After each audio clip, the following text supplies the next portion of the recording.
In the name of the Father, and of the Son, and of the Holy Spirit. Amen. Dear brothers and sisters in Christ, I welcome you all to this morning online worship service. I greet you in the name of our Lord and Savior, Jesus Christ. May God be with us and bless us all. Let us worship God. God is spirit, and those who worship him must worship him in spirit and in truth. Grace to you and peace from God our Father and the Lord Jesus Christ. This is the day which the Lord has made. Let us rejoice and be glad in it. O Lord, open thou our lips, and our mouth shall show forth thy praise. Glory be to the Father, and to the Son, and to the Holy Spirit, as it was in the beginning, is now, and ever shall be, world without end. Amen.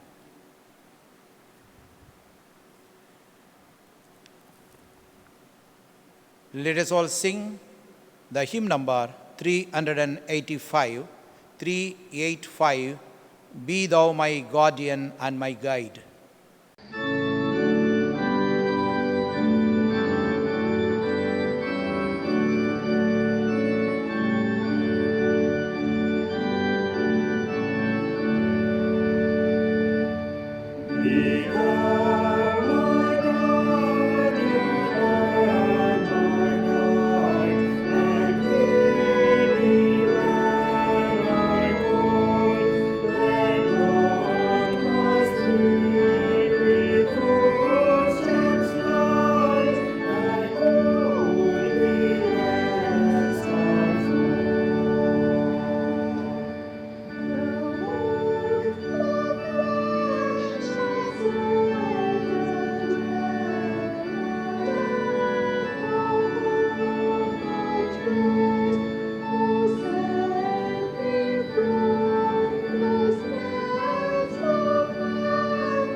Let us pray the prayer of confession.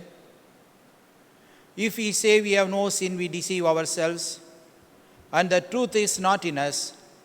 If we confess our sins, he is faithful and just, and will forgive our sins and cleanse us from all unrighteousness. I will arise and go to my father, and I will say to him, Father, I have sinned against heaven and before you. I am no longer worthy to be called your son. The kingdom of God is at hand. Repent and believe in the gospel. Let us kneel down and examine ourselves in silence.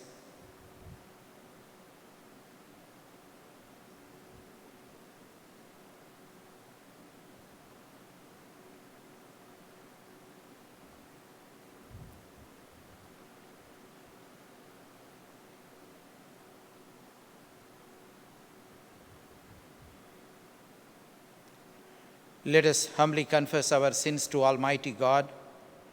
O God, our Father, we have sinned against you in thought, word, and deed. We have not loved you with all our heart. We have not loved our neighbors as ourselves. Have mercy upon us. We ask you, cleanse us from our sins, and help us to overcome our faults through Jesus Christ our Lord. Amen.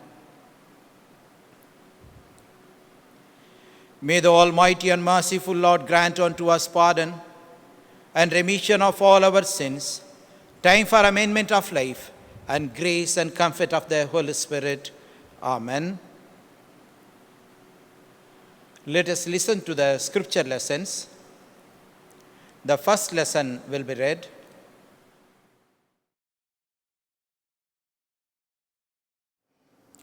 The first lesson is taken from 1 Samuel chapter 25, verses 14 to 28. 1 Samuel, reading from 14.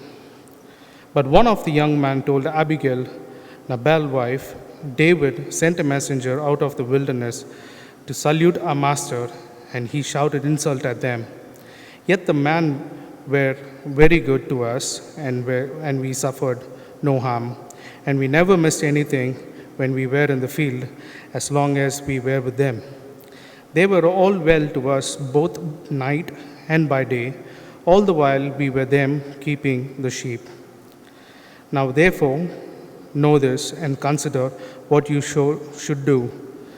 For evil has been decided against our master and against all his house.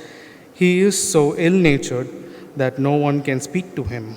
Then Abigail hurried and took 200 loaves, 2 skins of wine, 5 sheeps ready dressed, 5 measures of parched grain, 100 clusters of raisins, and 200 cakes of fig. She loaded them on a donkey and said to her young men, Go on ahead, I'm coming after you. But she did not tell her husband, Nabal. As she rode on the donkey and came down under cover of the mountain, David and his men came down towards her, and she met them. Now David had said, Surely it was in vain that I protected all that this fellow has in the wilderness, so that nothing was missing for all that belongs to him. But he has returned me evil for good. God do so to David, and more also, if the morning I leave so much as one male of all who belongs to him.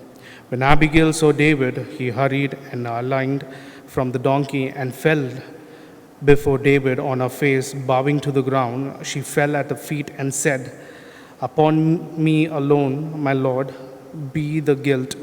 Please let your servant speak in your ears and hear the word of your servant.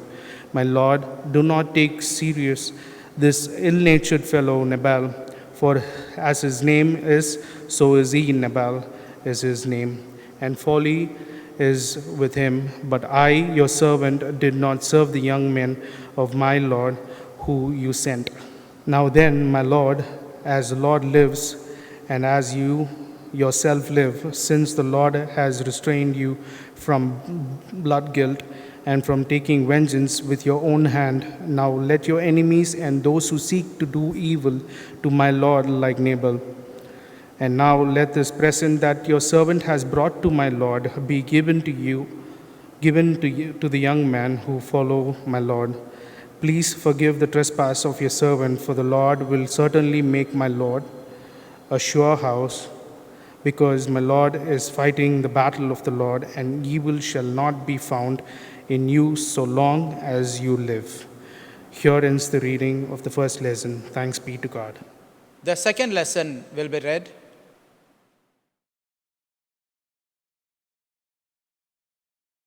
The second lesson is taken from Paul's first letter to the Thessalonians, chapter 4, verses 1 to 12. 1 Thessalonians, chapter 4, beginning to read from verse 1. Finally, brothers and sisters, we ask and urge you in the Lord Jesus that as you learned from us how you ought to live and to please God, as in fact you are doing, you should do so more and more. For you know what instructions we gave you through the Lord Jesus. For this is the will of God, your sanctification, that you abstain from fornication, that each one of you know how to control your own body in holiness and honor, not with lustful passion like the Gentiles who do not know God, that no one wrong or exploit a brother or sister in this matter, because the Lord is an avenger in all these things, just as we have already told you beforehand and solemnly warned you. For God did not call us to impurity, but in holiness. Therefore, whoever rejects this rejects not human authority, but God, who also gives his Holy Spirit to you. Now, concerning love of the brothers and sisters, you do not need to have anyone write to you, for you yourselves have been taught by God to love one another. And indeed, you do love all the brothers and sisters throughout Macedonia. But we urge you, beloved, to do so more and more, to aspire to live quietly, to mind your own affairs, and to work with your hands as we directed you, so that you may behave properly toward outsiders and be dependent on no one. Here ends the second lesson. Thanks be to you, O God. Let us listen to the gospel lesson.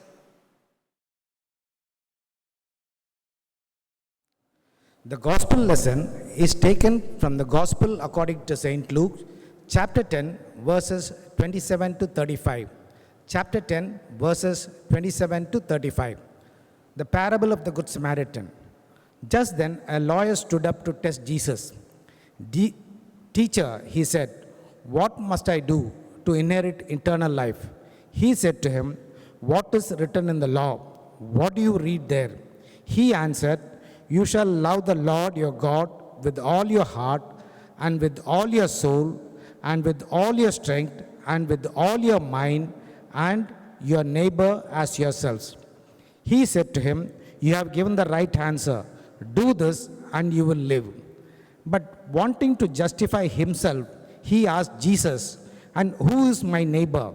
Jesus replied, a man was going down from Jerusalem to Jericho and fell into the hands of robbers who stripped him, beat him, and went away, leaving him half dead. Now, by chance, a priest was going down the road, and when he saw him, he passed by on the other side. So likewise, a Levite, when he came to the place and saw him, passed by on the other side. But a Samaritan, while traveling, came near him.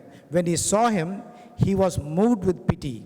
He went to him and bandaged his wounds, having poured oil and wine on them.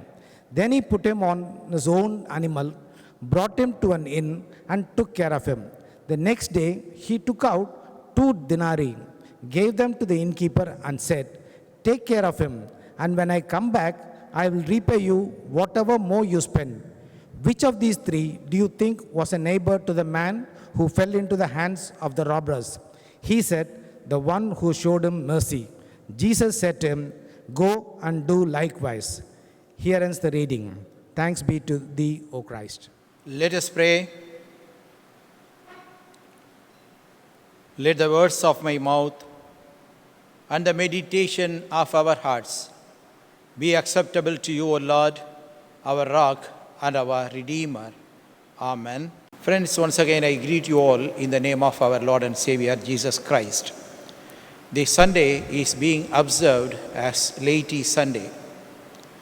According to our diocesan lectionary, the theme for our meditation is Ministry of the Laity. On this Laity Sunday, I would like to affirm that for God to act in the lives of people and His creation, He uses priests, prophets, and the ordinary young and the old men and women for His liberative purposes.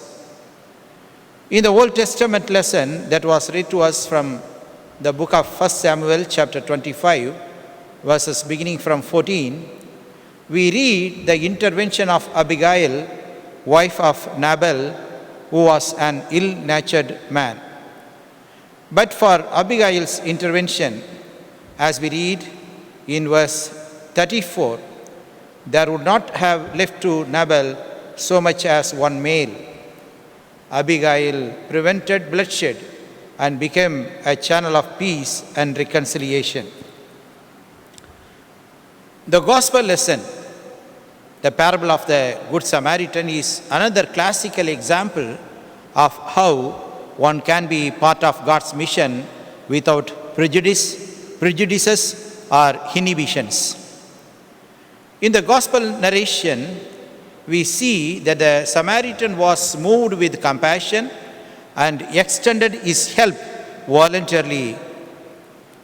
Human beings who are in pain and suffering become our neighbors. The creation which is in pain and suffering becomes our neighbor. The Good Shepherd, Jesus Christ, calls us to follow his model of caring the needy. Laity have a great role to play in the mission and ministry of the church. Being the steward of resources and steering the decisions aright and protecting the dignity of our faith and order are the major challenges today. While the church affirms the ministry of the laity in varied forms, it is the responsibility of the lay to take up the challenge with conviction and commitment. There is the famous saying by Horace, which goes like this: your own safety is at stake when your neighbor's house is in flames. Your own safety is at stake when your neighbor's house is in flames. Sadhu Sundar Singh, the Indian saint, was a great convert to Christianity from the Sikh religion. Dressed in saffron robe, like a Hindu ascetic, he dedicated his entire life for the preaching of the message of Jesus to the people of North India and Tibet. One day, Sadhu Sundar Singh, along with a Tibetan companion, was battling his way along a pass on the Tibetan border. Icy winds were blowing, and the air was so cold that they did not even stop to rest, although they were weary.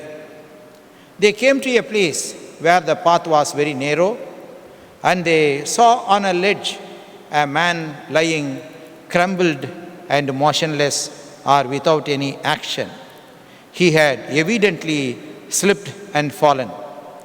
Sadhu Sundar Singh said to his Tibetan companion, "We must go down and see if he is still alive. If so, we must help him to reach the village."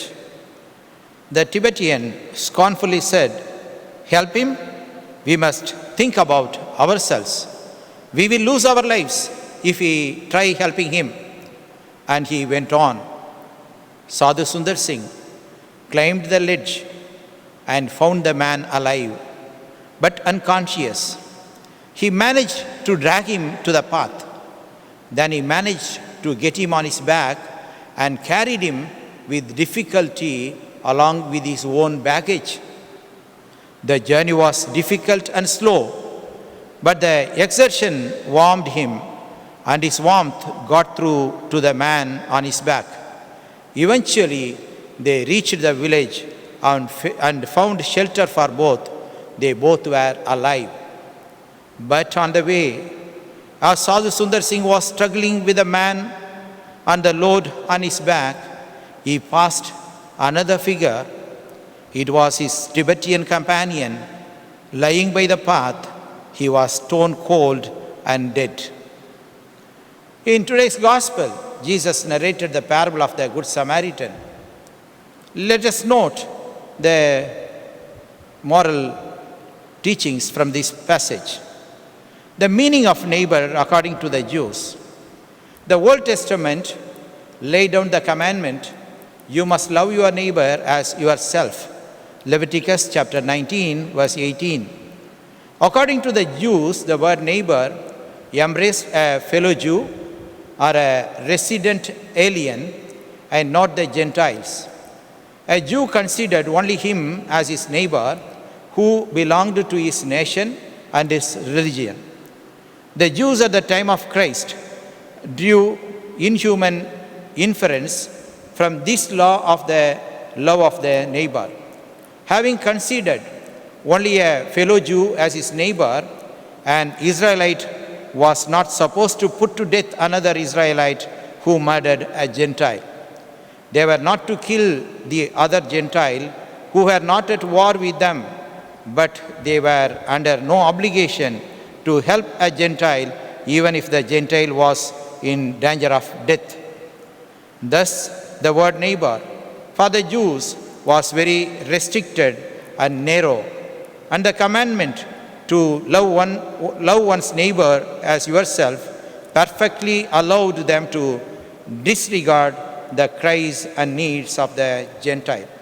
The commandment to love one's neighbors as yourself perfectly allowed them to disregard the cries and needs of the Gentiles. The meaning of neighbor according to Jesus. For Jesus, the word neighbor embraced all the human beings. We are the children of the one Father in heaven, and we have one Savior, Jesus Christ. If we love God and come to believe that we serve Him, then we must all believe like the Good Samaritan who helped the wounded Jewish traveler. Before helping the wounded man, the Samaritan did not look at his color or language, or religion or race. He only looked at his need and helped him. What vain boast it is to say that we love God like the priest and the Levite in the parable, and not extend our helping hands for the people in need. The Jews prescribed the Samaritans as enemies, but the Good Samaritan removed the fence and helped and embraced the wounded Jew. Rightly, Jesus said to the lawyer, "Go and do like the Samaritan. Go and do like the Samaritan." The lawyer was learned in the law, yet Jesus sent him to school to a Samaritan to learn his duty. As the Samaritan removed the fence which society and religion had erected and helped the wounded Jew, so we are all called to remove the fences and build bridges.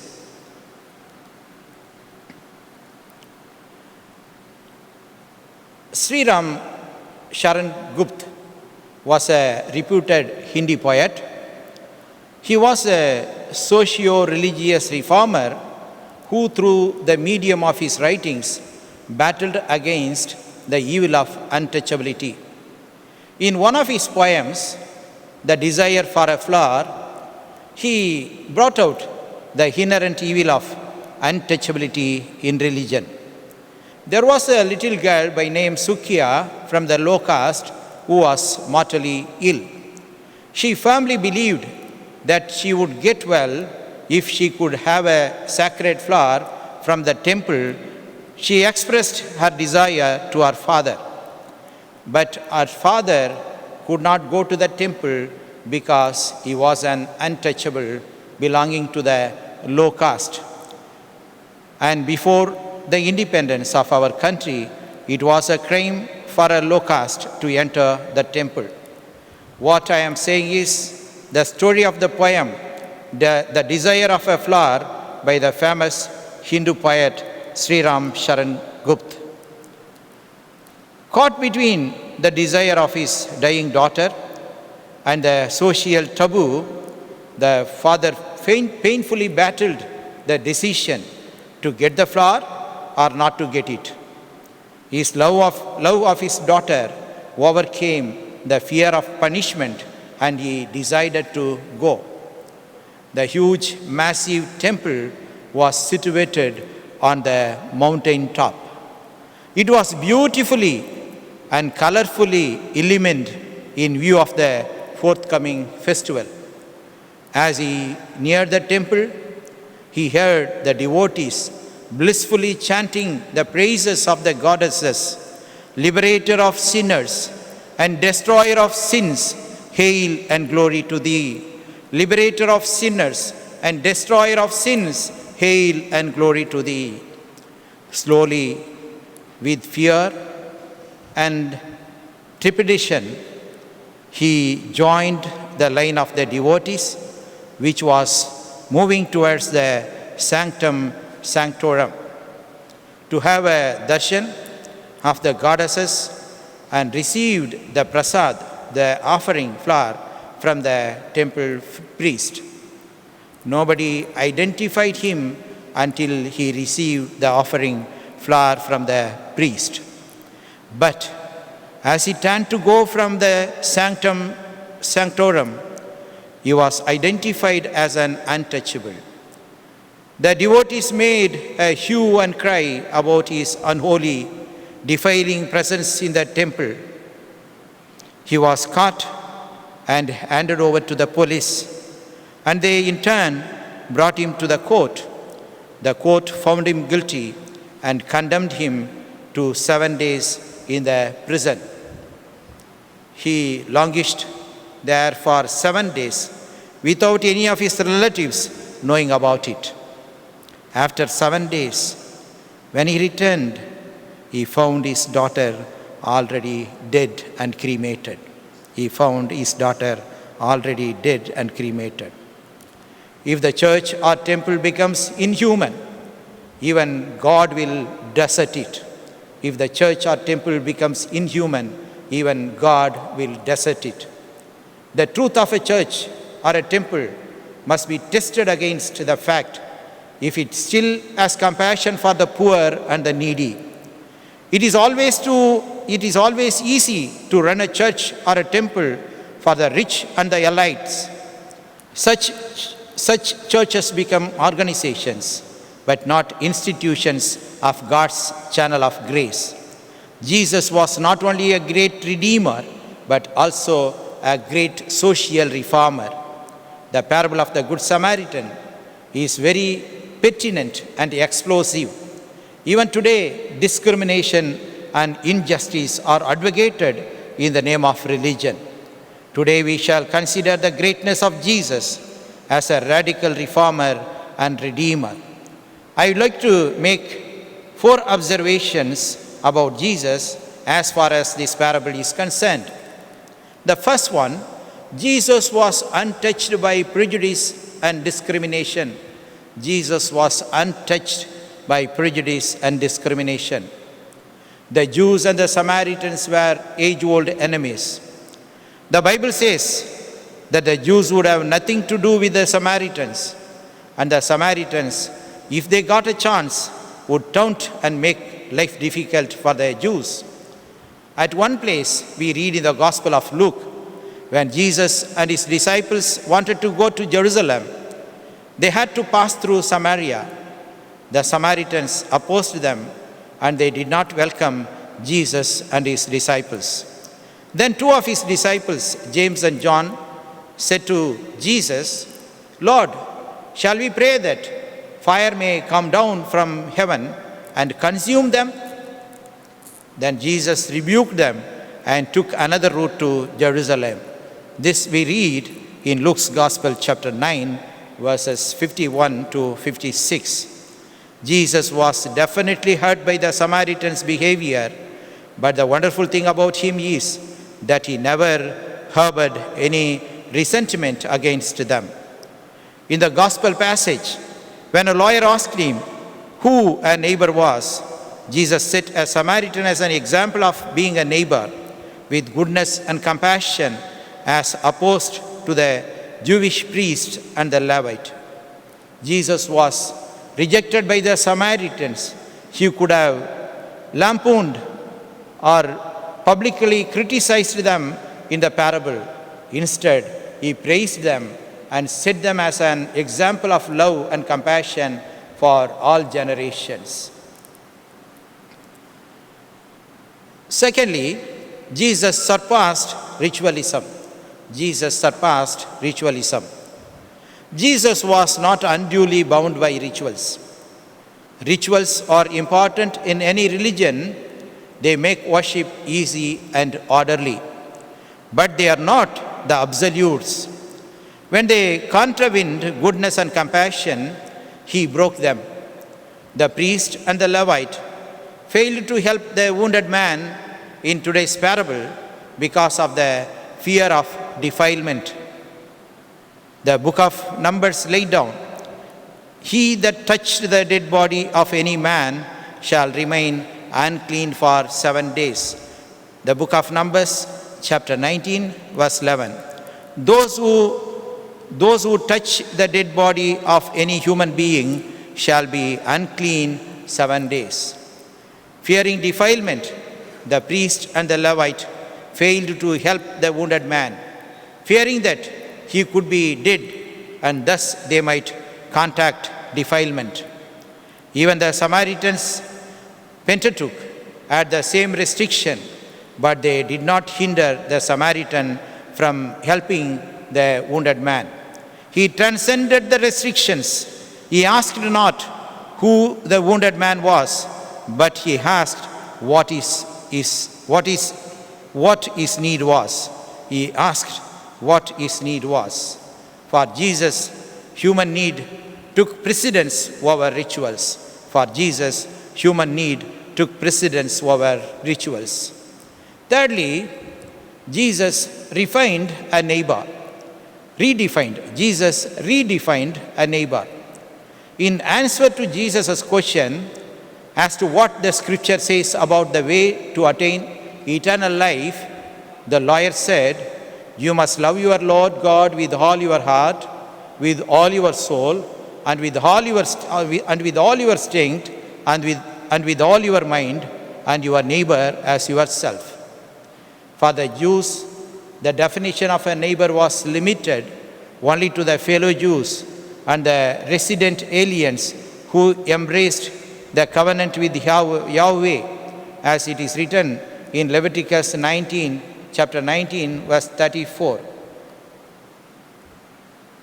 The alien who resides with you shall be to you as the citizen among you.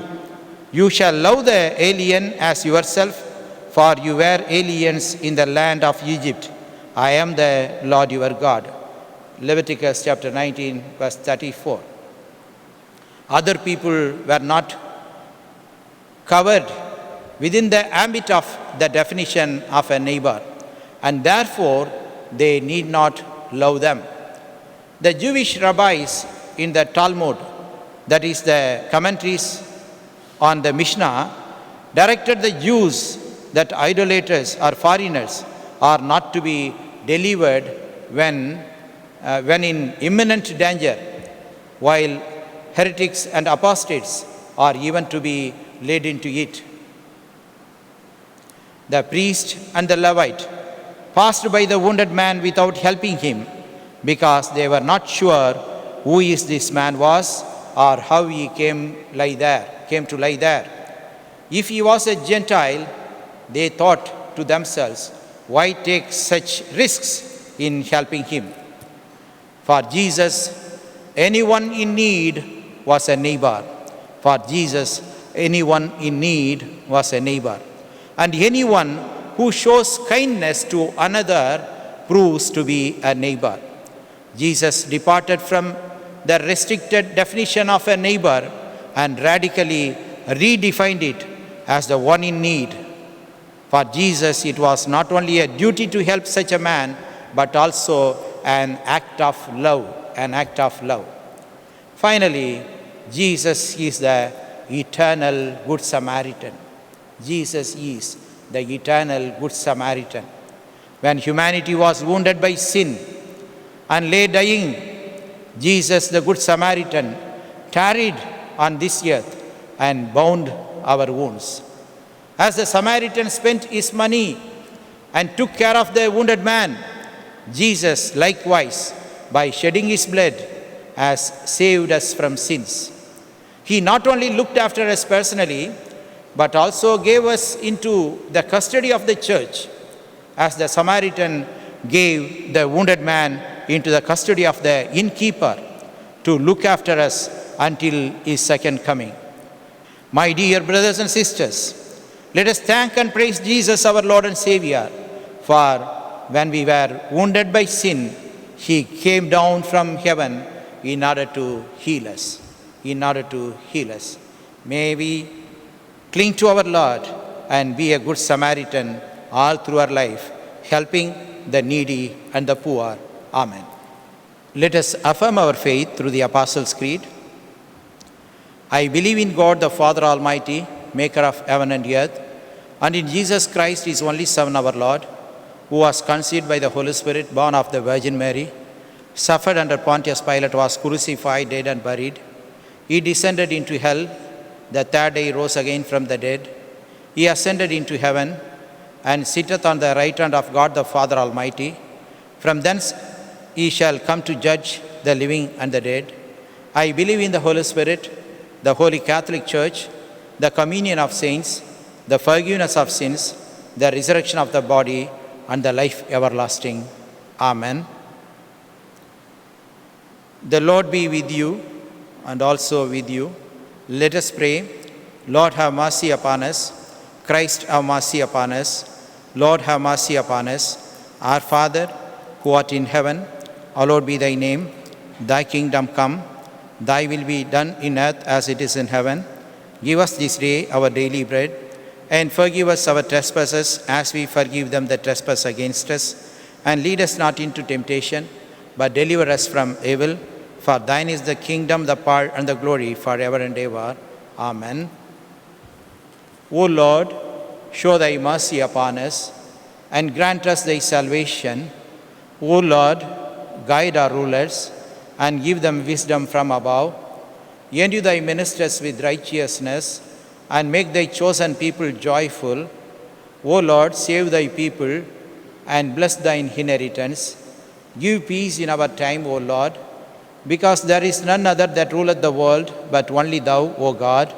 O God, make clean our hearts within us, and take not thy Holy Spirit from us. Let us pray the collect of the day. Gracious God, you call people to be channels of your power and presence. Ever so compassionate to all of your creation, give us the eyes to see all those who are afflicted. Give us ears to hear the groaning of the suffering.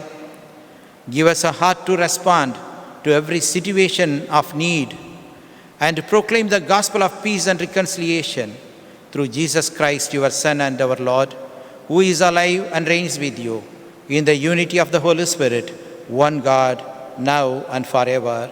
Amen.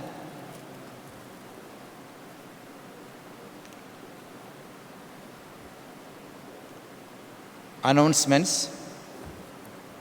I published the banns of marriage between William Joshua, bachelor, son of Mr. Rajkumar, Mrs.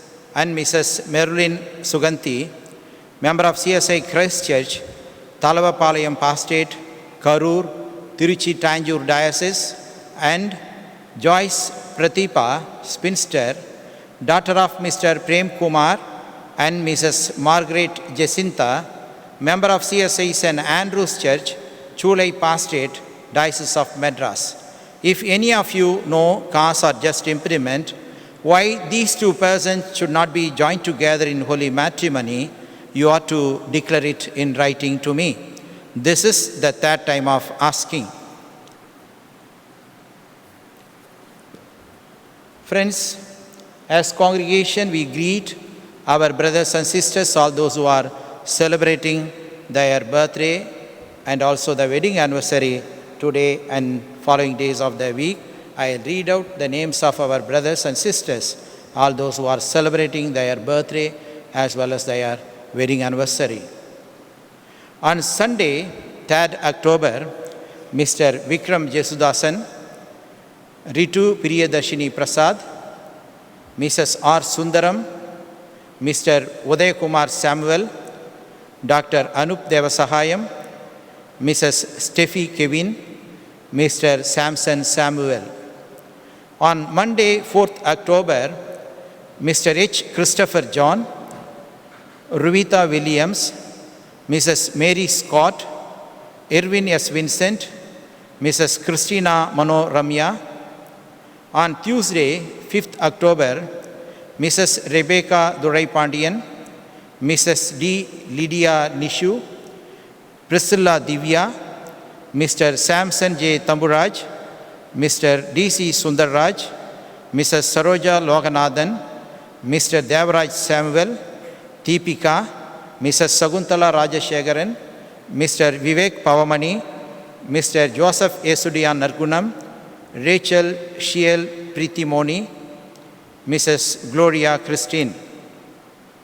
On Wednesday, 6th October, Mrs. Susila Paulraj, Dr. Miriam Purushottam, Sheba Angelina, Dr. Mrs. Devamani Pandian Deepak, Judith Rajiv, Mrs. Marjorie Jemima, Mr. Anish Samuel Bobby, Dr. Mrs. Purna Christopher, Paul Safania Samuel, Mr. S. Santappan, Mrs. Jessie Chalaya.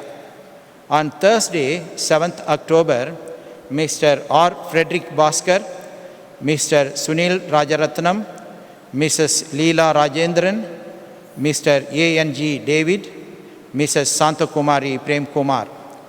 On Friday, 8th October, Mrs. P. Santiago, Anisha Sarah Simon, John Rodrigues, Miss Nikita Navanjali Naveen Rajendran, Mr. J. Sam Johnny, Mrs. Hannah Priyanka.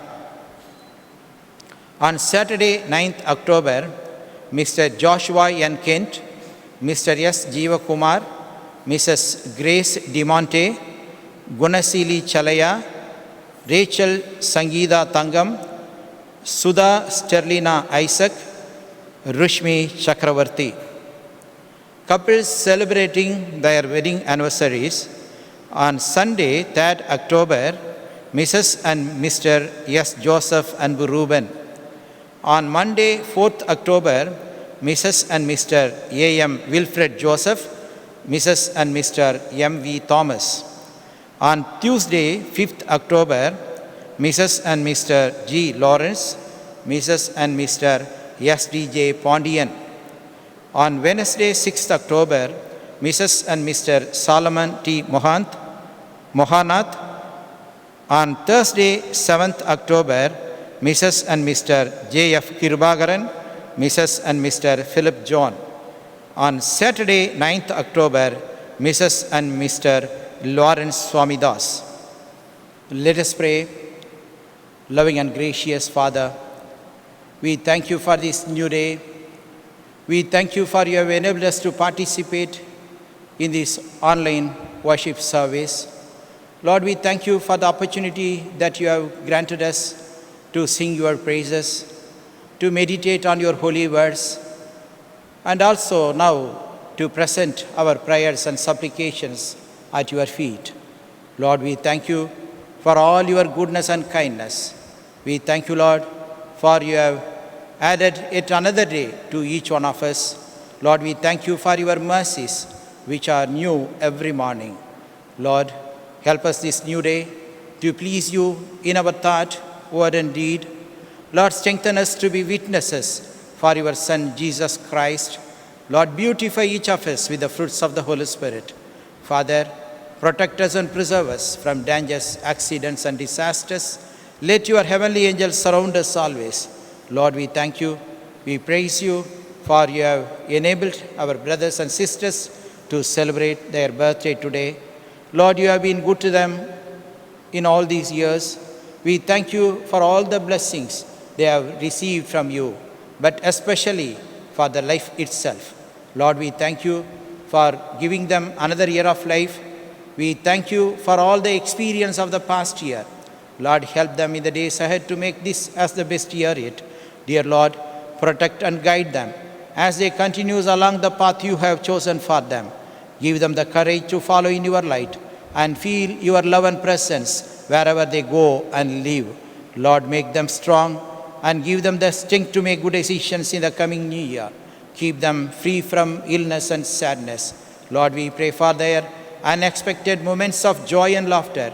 Lord, as you have promised in your scripture, by you let their days will be multiplied and years will be added, and grant many and happy years to your servants, that they may spend all their lives so as to please you. Lord, we also pray for all those who are celebrating their wedding anniversary. Lord, we thank you for the grace and blessings you have given these couples during the past years of marriage. We celebrate and recall the day when they joined together as partners in life. And we thank you for being with them on their daily journey together through life's ups and downs. Father, increase their sense of belonging to each other, just as Jesus says. For this reason, a man will leave his father and mother and be united to his wife, and the two will become one flesh. So they are no longer two, but one. Lord, we thank you that you have freely given them your presence, your strength, help, and hope. We pray that they will continue to grow in their ability to work together for the good of each other, for the good of their family, and for the good of your church and the society. Lord, as they celebrate another year of togetherness, fill them with love, forgiveness, patience, endurance, and trust. Guide them with the light of your word. Increase their sense of companionship and friendship. Lord, surround them with good friends and neighbors. Protect their home, care for their family, provide for their needs, guard their health, and they may enjoy many other anniversaries together. We ask all this in gracious name of our Jesus Christ. Lord, we also pray for the couples, those who are going to get married. Lord, we thank you for you have created them in this world and brought them until this moment with your providence and guidance. Lord, we thank you for the good education, the knowledge, and the work opportunities, all that you have given. Above all, we thank you, Lord, for you have enabled them to understand your eternal plan that they should be united together as husband and wife. Lord, as they prepare themselves for this holy and sacred union, infuse their children with your Holy Spirit so that they may be united as husband and wife and create and establish a beautiful witnessing Christian home on this earth. We pray for their parents and other family members, all those who are engaged themselves in order to do various arrangements for the wedding. Lord, bless them all, grant them good health and strength, especially during this time of COVID pandemic. Lord, so many restrictions are there. Lord, help them to overcome all the hurdles and restrictions and celebrate this wedding in a joyful manner. Lord, we also pray for thy servant, Mr. David Daniel, who has entered into your glory on 26th of this month. Lord, we thank you for the life of thy servant, Mr. Daniel David. Lord, we thank you for all the good things that we have received through his life on this earth. Lord, we also pray for the family members, his children and grandchildren, all those who are in pain and agony. Lord, continue to be with the family members and comfort them and console them so that they may be able to come out of this pain and agony. Lord, we thank you for your elevated your servant, Mr. Daniel David, into your glory. We thank you, Lord, according to the time you have called him to be with you in your heavenly kingdom. Lord, we thank you for his life. Lord, we pray for all those who are in need of our prayers. Lord, bless them all with their needs. Lord, you know the desires of our hearts. You said before we ask, you know our needs. Lord, grant us our needs according to your will, so that we may rejoice in you and lead our life with joy and with happiness. In Jesus' name we pray. Amen. And to God's gracious mercy and protection we commit to you the grace of our Lord Jesus Christ, the love of God, and the fellowship of the Holy Spirit be with us all forever and ever. Amen. Let us sing the hymn number 617, 617, When All Thy Mercies, O My God.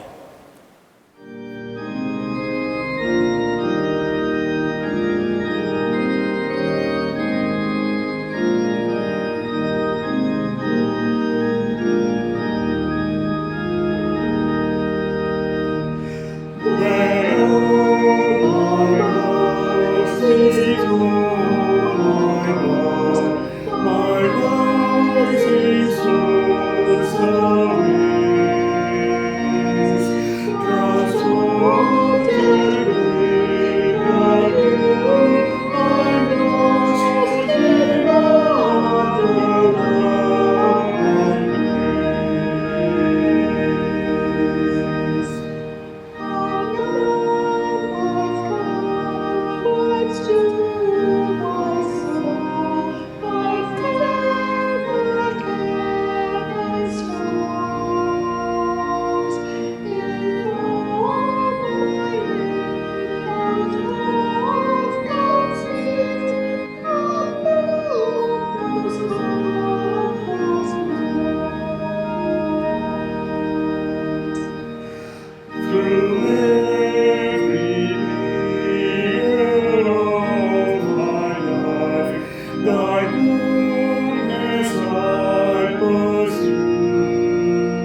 The Lord be with you and also with you.